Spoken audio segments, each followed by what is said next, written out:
What do I wear?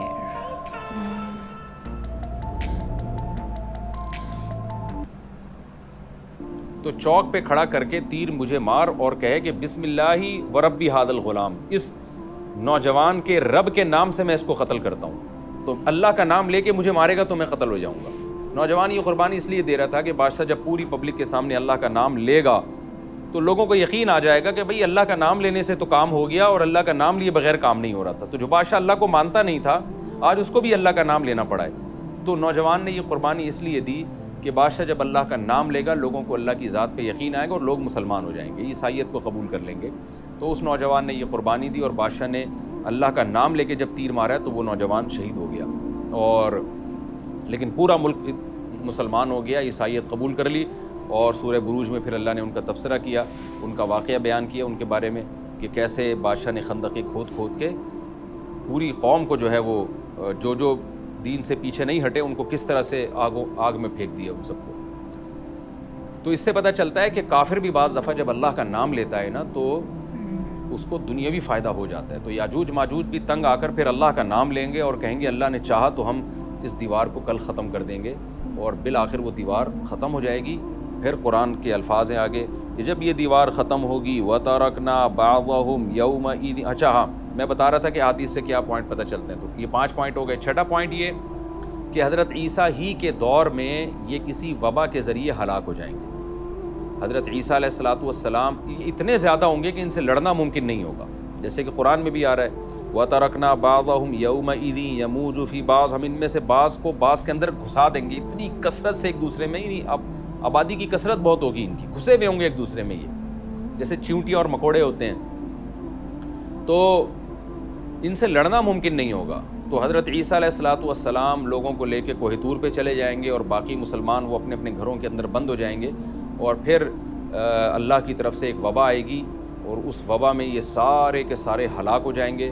اور پھر جب ہلاک ہو جائیں گے تو اتنی زیادہ ان کی لاشیں زمین پہ ہوں گی، اتنی زیادہ کہ انسانی آبادی ان کی لاشوں سے متعفن ہونا اور بیمار ہونا شروع ہو جائے گی، ان کی لاشوں سے بدبو اٹھے گی، اور ظاہر ہے انسان ہوں گے یہ، تو اس کی وجہ سے جو زمین کا ماحول خراب ہوگا۔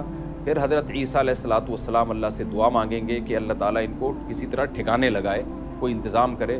پھر حدیث میں آتا ہے بارشیں ہوں گی اور سیلاب آئیں گے، اور ان کی لاشیں بہہ بہہ کے پانیوں میں جا کے سمندروں میں جا کے ختم ہو جائیں گی، اللہ تعالیٰ ان کو اس طرح سے ٹھکانے لگائے گا۔ تو یہ یہاں تک جتنے بھی مضامین ہیں یہ صحیح احادیث سے ثابت ہیں۔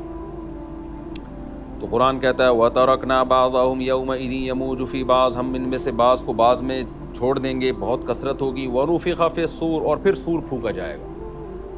قرآن میں تو یہ کہ سور پھونکا جائے گا، ایسے لگ رہا ہے جیسے فوراً پھونکا جائے گا، مگر احادیث میں تفسیر ہے کہ فوراً نہیں پھونکا جائے گا۔ یاجوج ماجوج قیامت کی نشانیوں میں سے ایک بہت بڑی نشانی ہوگی، یعنی یہ اس بات کی علامت ہوگی کہ اب قیامت بہت قریب ہے۔ تو حضرت عیسیٰ ابن مریم علیہ السلام جب نازل ہوں گے، میں تھوڑی سی ترتیب بیان کر دیتا ہوں کہ کیونکہ بات یاجوج ماجوج کی چل رہی ہے تو اس سے منسلک جو واقعات ہیں جو اس دور میں ہوں گے وہ بھی میں اسی لیکچر کے ضمن میں بیان کر دیتا ہوں۔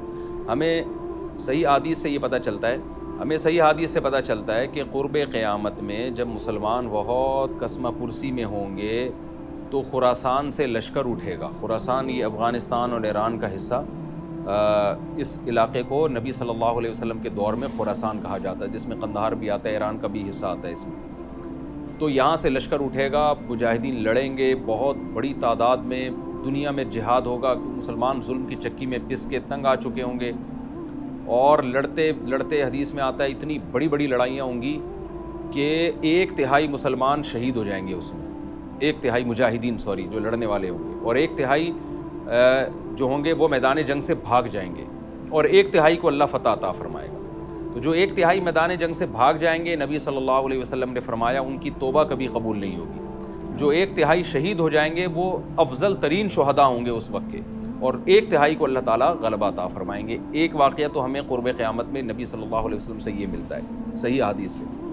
دوسرا ہمیں یہ ملتا ہے کہ قرب قیامت ہی میں مسلمان قسمہ پرسی کا شکار ہوں گے، تو تلاش کریں گے حضرت مہدی کو، کیونکہ حضرت مہدی وہ شخصیت ہیں جن پہ تمام نیک لوگ جمع ہو جائیں گے، اور وہ مسلمانوں کی میدان جنگ میں کمانڈ کریں گے، جہاد میں کمانڈ کریں گے۔ تو ان کو بیت اللہ میں تلاش کیا جائے گا، وہ حضرت وہ رسولullah صلی اللہ علیہ وسلم کی اولاد میں ہوں گے اور لوگ ان کو پہچان لیں گے، اہل اللہ پہچان کر ان کو اپنا امیر بنائیں گے اور ان کی قیادت میں پھر لڑائی اور جہاد شروع ہوگا.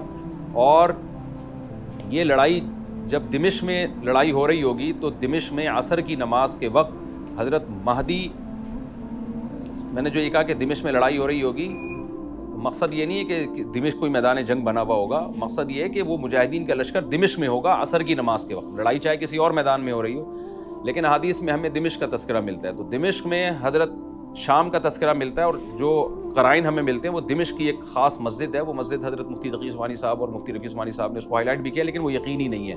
یہ خوب سمجھے، انہوں نے اس کا بھی تبصرہ کیا ہے کہ اس کے بارے میں کوئی یقین نہیں ہے. تو حضرت مہدی عصر کی نماز پڑھا رہے ہوں گے، لوگ امامت میں آپ کے پیچھے کھڑے ہوں گے، یہاں تک کہ مسجد کے مینار پر، آج بھی وہ مینار موجود ہے جس کے بارے میں غالب گمان ہے کہ یہ وہ مینار ہے جہاں حضرت عیسیٰ علیہ السلام نازل ہوں گے. غالب گمان کے درجے میں کہا جا سکتا ہے، ورنہ پھر اسی کے اڑوس پڑوس میں کوئی مسجد ہوگی.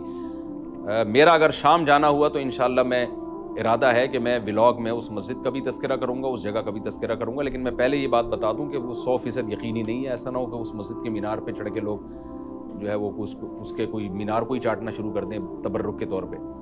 تو گائز یہ تھی مفتی طارق مسعود جی کی ویڈیو، اور انہوں نے سٹارٹنگ میں تو بھائی وہی تذکرہ بتایا کہ کیا کیا ہے یجوج مجوج اور دجال کا بتایا. اینڈ وہ چاٹ کی دیوار کو مطلب کہ وہ کرے کہ ایسا ہو سکتا ہے. وہ یار یہ اوپر والے کے سوا، رب کے سوا کوئی نہیں جانتا کہ وہ کہاں ہے اس وقت، کیا کر رہے ہیں اس وقت. تو بھائی وہ دیوار کھودنے میں لگے ہوں گے نا، اور شام کو پھر سے کھود کے ریسٹ کریں گے اور پھر سے وہ دیوار بڑی ہو جائے گی. تو یہ تھا. اس کے بعد انہوں نے کچھ اور ذکر کر دیا کہ امام مہدی وہ نماز پڑھ رہے ہوں گے اور حضرت عیسیٰ جس جگہ یہ بتا رہے تھے، کون سی جگہ تم کو نام نہیں یاد آ رہا ہے، ہاں کچھ مینار ہے نا کہ کوئی مسجد میں، وہاں پہ وہ آئیں گے سب سے پہلے، اور یہ کہہ رہے تھے کہ میں وہاں جاؤں گا تو ولاگ بناؤں گا. یہ نہیں آپ ایسا کہہ رہے، کنفرم نہیں ہے یہ چیز، کیا پتہ اس کے آس پاس کی کوئی مسجد ہو سکتی ہے. تو یہ نہیں کہ آپ اس مسجد پہ چڑھ کے رہو 24 گھنٹے. تو باقی تو یہ تھی ویڈیو، اور اس ویڈیو یہ کہتے ہیں. Thank you so much for watching the video. ملتے ہیں نیکسٹ ویڈیو میں.